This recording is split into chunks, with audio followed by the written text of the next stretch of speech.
To, čo sme si dohodli s pánom starostom, tak to platí. Musím povedať, že sme podpísali pred 2 mesiacmi veľké memorandum so Združením miest a obcí Slovenskej Milanom. Budeme zapojiť, dá sa povedať, všetky školky, ktoré budú mať o to záujem. Už sa to začína prejavovať, takže kreujeme aj tie štruktúry. Vznikajú nám krajské tréningové centra, kde sa budú chodiť vzdelávať pedagogičky na ten inovačný program. Ja som veľmi rád a vy môžete byť šťastní, že tento projekt je tu a vidíte, jak vaše deti budú rásť a jak vás budú doma cepovať. A poslednú vec, ktorú chcem povedať, čo som povedal minulý pánovi ministrovi školstva, že najviac pedagogického zboru pre duálny systém a vôbec pre rozmýšľanie vychovania v našom projekte.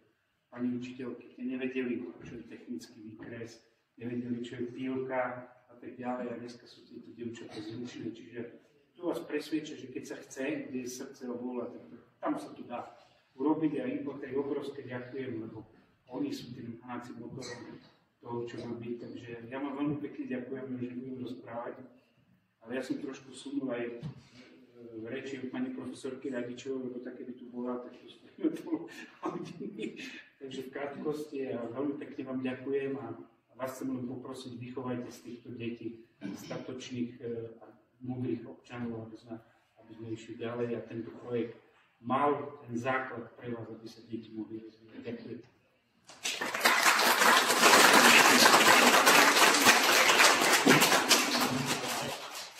Milí rodičia, milé deti, milé naše učiteľky, čo mi zostáva? Ja len ako vám chcem zagratulovať, že vlastne sme to takto ako zorganizovali. A vysoko si vážim, nebolo to povedané, ale trošku to spomenul pán Beck. V podstate oni pracujú so sponzorskými organizáciami. Vďaka nim sme sa napojili na sponzorskú organizáciu, vďaka nim ešte aj finančne podporili tento projekt.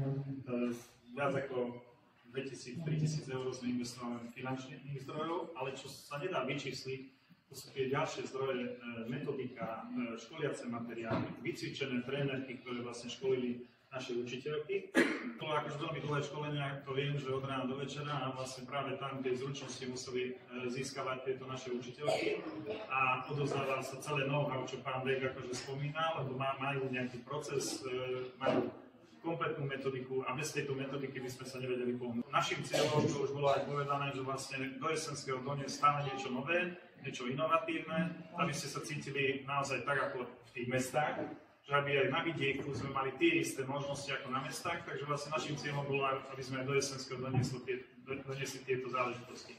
Ale to je dlhodobá koncepcia aj moja, aj vlastne všetkých tých ľudí, ktorí sú okolo mňa, že napriek tomu, že sme malá obec teoreticky, aj keď na slovenské pomery sme akože väčšia obec, ale si myslím, že vlastne aj v takýchto menších obciach, centrálnych obciach je dôležité, aby sme dostali ľudí, know-how do tohto priestoru, aby ste mali pocit, že aj vaše deti dostávajú také isté možnosti, také isté vzdelanie, také isté príležitosti ako hoci ktoré mesto na Slovensku alebo aj v iných krajinách Európskej únie.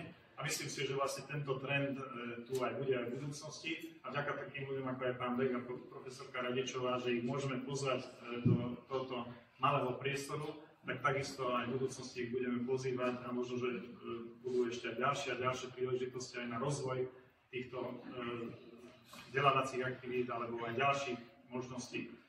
Mohol by som spomenúť, že popri technickom vzdelávaní sme rozvíjali aj environmentálne vzdelávanie, vidíte aj tie záhradky, aby deti mali praktický priestor so životom vlastne a okolí. To je veľmi dôležité.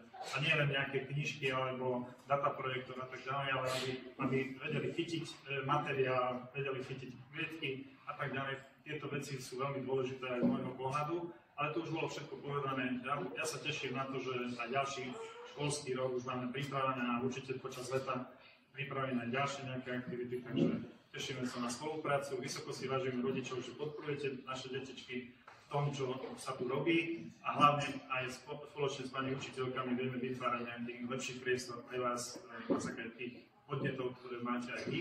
Aj spätné väzby očakávame, že či ste zbadali nejaké zmeny pri tých deťoch, že majú radi aj takéto aktivity a možno aj doma využívajú niektoré tie vedomosti, ktoré tu nadobudli v škôlkach. A dúfam, že takýmto spôsobom prispiejeme aj k tomu, že máme tu riaditeľky, že v prvom ročníku ešte lepšie deti dostanú do prvých ročníkov na našich základných školách, to na či to je Janka Jesenského alebo Viktora Songo.